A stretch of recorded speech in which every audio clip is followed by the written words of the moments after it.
Now, for centuries, we've been led to believe that professional politicians are the best, if not the only option of governance. We've been told that the complexities of modern society demand experts in policy, law, international relations. But what has this brought us? A ruling class so entrenched in their positions that they've lost sight of the very people they are supposed to serve. Politics, which was once considered a duty of temporary service to the community, has now become this lifelong career filled with self-interest, corruption, and a disconnect from reality. But I ask you, imagine a world where leadership isn't something you inherit or buy your way into, but something you earn through sheer will, sacrifice, and dedication. A world where our leaders are not just eloquent speakers or shrewd deal makers, but warriors. People who have proven that they will go to any length to serve the people. It's time we ask ourselves, would we be better off without professional politicians? Could we instead select our leaders through a process that demands they prove their dedication, not just with words or promises, but with their very lives? Professional politicians are by far masters of self-preservation. Their primary concern is not the well-being of the nation, but their own re-election. Every decision they make is filled through the lens of how will it affect their political career. Will this policy help me secure more votes? Will this stance gain me favor with influential donors? It's a game, and the stakes are the lives and livelihoods of the citizens that they are supposed to represent. Take, for example, that revolving door between Congress and lobbying firms in the United States. How often do we see a politician, after years of service, retire only to immediately take up a lucrative position with a company they once regulated? This isn't just a coincidence. It's the system designed to perpetuate itself where politicians serve not the people, but their own interests. And what do we get in return? Gridlock, inefficiency, and policies that benefit the few at the expense of the many. We see it in increasing disparity between the rich and the poor, in the crumbling infrastructure, and in the endless cycle of partisan bickering that leads us nowhere. The very nature of career politics breeds corruption, as politicians become beholden to special interests and big money donors rather than the voters. So I ask you to consider the financial cost of professional politics. Billions of dollars are poured into campaigns, often funded by individuals and corporations who expect a return on their investment. It creates a system where access to power is directly correlated with wealth, shutting out the average citizen from having a meaningful say in their own governance.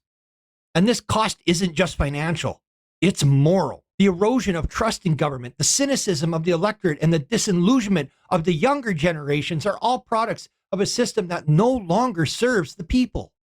Now, let's imagine a radical departure from this broken system. What if, instead of elections where the richest and most connected rise to power, we had a process where leadership was earned through trials, where only those who have proven their commitment to the nation could ascend to its highest offices? Picture a modern-day Colosseum, not necessarily in the literal sense of gladiatorial combat, but as a metaphor for the trials a leader must endure. These trials could be a combination of physical, mental, and ethical challenges that are designed to test the candidate's actual ability to lead, their resilience, and most importantly, their willingness to sacrifice for the greater good. Now, I know this idea sounds extreme, but it's rooted in the ancient concept that true leadership is not just about making decisions from a position of comfort and privilege, but it's about earning the right to lead through deeds, through the willingness to put one's life on the line for your country.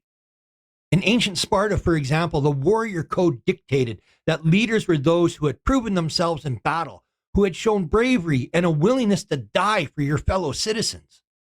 Now, this idea is not entirely foreign to us. Even in modern times, we admire leaders who have served in the military, who have put themselves in harm's way for the sake of others. We respect them because they've proven that their words are not hollow, that they truly understand the cost of the decisions that they make.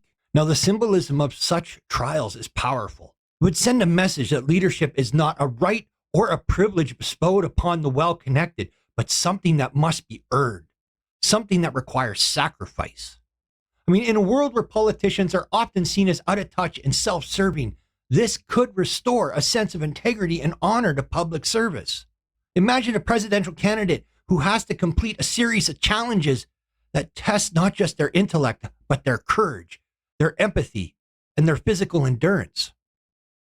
Imagine a leader who has proven in a very real way that they are willing to put the country's needs above their own. Such a leader would command respect not because of their wealth or their connections, but because they have earned it through their actions. Of course, such a system would need to be carefully designed to prevent exploitation and ensure fairness. The challenges would need to be varied and comprehensive, testing all aspects of a potential leader's abilities. They would also need to be transparent, with the public able to witness and judge the trials for themselves. Safeguards would need to be necessary to ensure that the process is not corrupted by those who might seek to game the system. For example, a diverse committee could be established to design and oversee the challenges, with members drawn from different sectors of society, civilians, military veterans, ethicists. The trials would be designed in such a way that they could not be easily prepared for, ensuring that candidates are tested on their genuine abilities and instincts rather than their ability to memorize and rehearse. There would also need to be legal frameworks in place to address the ethical implications of such a system. Critics would argue that it's a barbaric or that it would unfairly exclude those who are physically or mentally unfit for such challenges. However, these objections can be addressed by ensuring that the challenges are not purely physical and by allowing for different types of leadership roles that require different skill sets. For example, a leader responsible for national defense might undergo different trials than one responsible for economic policy. The benefit of such a system could be profound. Leaders who have proven their dedication to the country would be more respected and effective.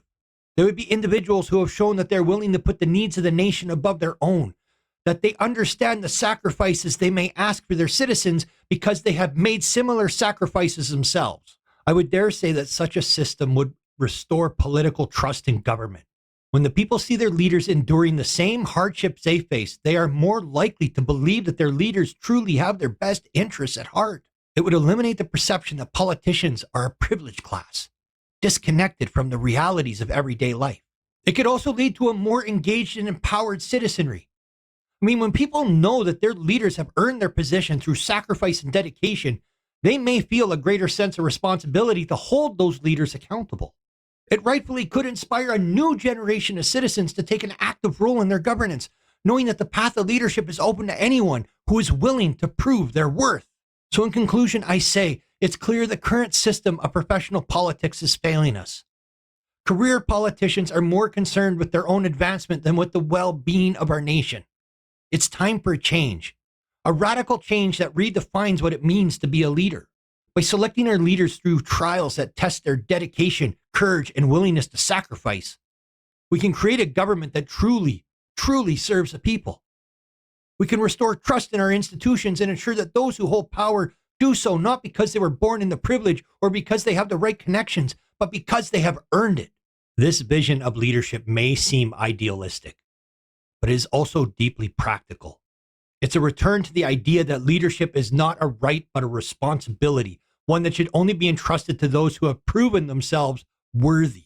It's a call to reclaim our government for the people, to ensure that our leaders are not just politicians, but true servants of the nation. This is the kind of leadership we need.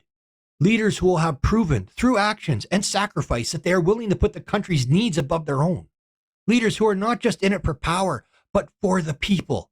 This is the future we should strive for, a government led by those who have earned the right to lead and who will do so with honor, integrity, and a deep commitment to the greatness of our nation.